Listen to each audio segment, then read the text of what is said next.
আসসালামু আলাইকুম এভরিওয়ান। তো আমি আবার আপনাদের সামনে চলে এসেছি একটি রেসিপি নিয়ে।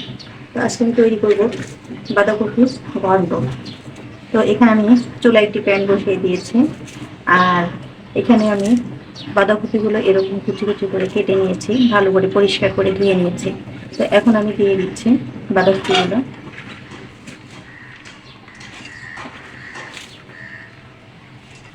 তো বাঁধাকপিগুলো দিয়ে এখন এর মধ্যে আমি দিয়ে দেবো আলু কুচি। তো এখানে আমি বাঁধাকপির সাথে আলুটা দিয়ে দেবো ঘন্টার জন্য। আলুগুলো আমি ভালো করে ধুয়ে পরিষ্কার করে নিয়েছি, এভাবে কেটে নিয়েছি। তো আলুগুলো দিয়ে দিচ্ছি। এখন দিয়ে দেবো কাঁচামরিচ, আর দিয়ে দিচ্ছি রসুন কুচি, আর সামান্য পেঁয়াজ দিয়ে দিলাম। এখন দিয়ে দেবো লবণ স্বাদ মতো, দিয়ে দিচ্ছি হলুদের গুঁড়া, আর একটু সামান্য পানি দিব সিদ্ধ করার জন্য।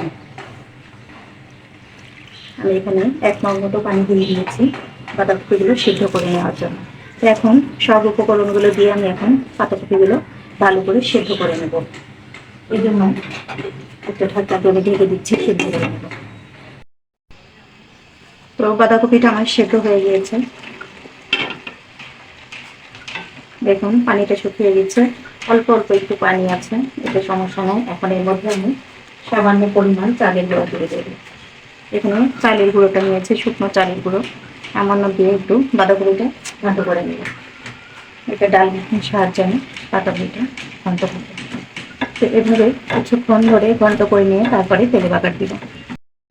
তো চুলা আমি বাগার দেওয়ার জন্য প্যানের মধ্যে আমি তেল দিয়ে দিয়েছি, তেলটাও গরম হয়ে গিয়েছে। তো এখানে আমি পেঁয়াজ আর রসুন কুচি নিয়েছি। তো পেঁয়াজগুলো একটু হালকা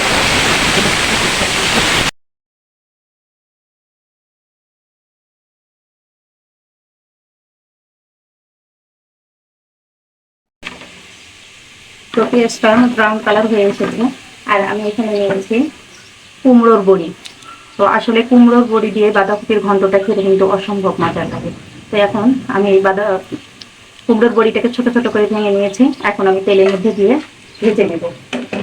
পেঁয়াজের সাথে পেঁয়াজটা হালকা ব্রাউন কালার করে নিয়ে তারপরে বড়িটা দিয়ে দিতে হবে। এখন এই বড়িগুলো একটু ভালো করে ভেজে নেব।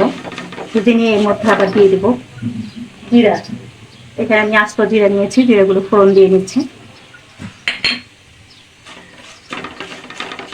দেখুন পেঁয়াজ বড়ি সব কিছু আমার ভালো করে ভেজে নেওয়া হয়ে গিয়েছে। এখন আমি ডাল ঘুটনির সাহায্যে একটু ডলা দিয়ে নেবো এটা। তো এভাবে একটু ডলে নিয়ে তারপরে আমি হাঁড়িতে দিয়ে তো দিয়ে দিচ্ছি আমি এটি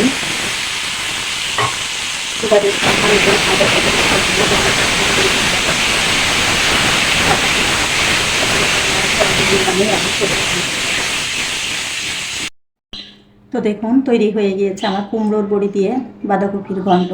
আসলে বাঁধাকপির ঘন্টটা এইভাবে করে খেলে কিন্তু অনেক মজার লাগে, দেখতে যেমন খেতেও কিন্তু অসম্ভব মজাদার। আসলে অনেকেই মনে করবে যে কী ঘন্ট মন্ট খেয়ে থাকে সবাই, আসলে এটা যে কত টেস্টি না খেলে বোঝা যায় না। তো আপনারা এভাবে তৈরি করবেন, আশা করি ভালো লাগবে। আর এটা আমাদের কুষ্টিয়ার মানুষ কিন্তু অনেক পছন্দ করবে। অন্য অন্য জায়গায় অনেকে এগুলা খেতে হয়তো বা অপছন্দ করবে, কিন্তু যারা খাননি অবশ্যই তারা ট্রাই করবেন, আশা করি আপনাদের ভালো লাগবে। ভালো লাগলে আমাকে কমেন্টসে জানাবেন, আর আমার পেজের সাথেই থাকবেন। তো এখানেই শেষ করছি।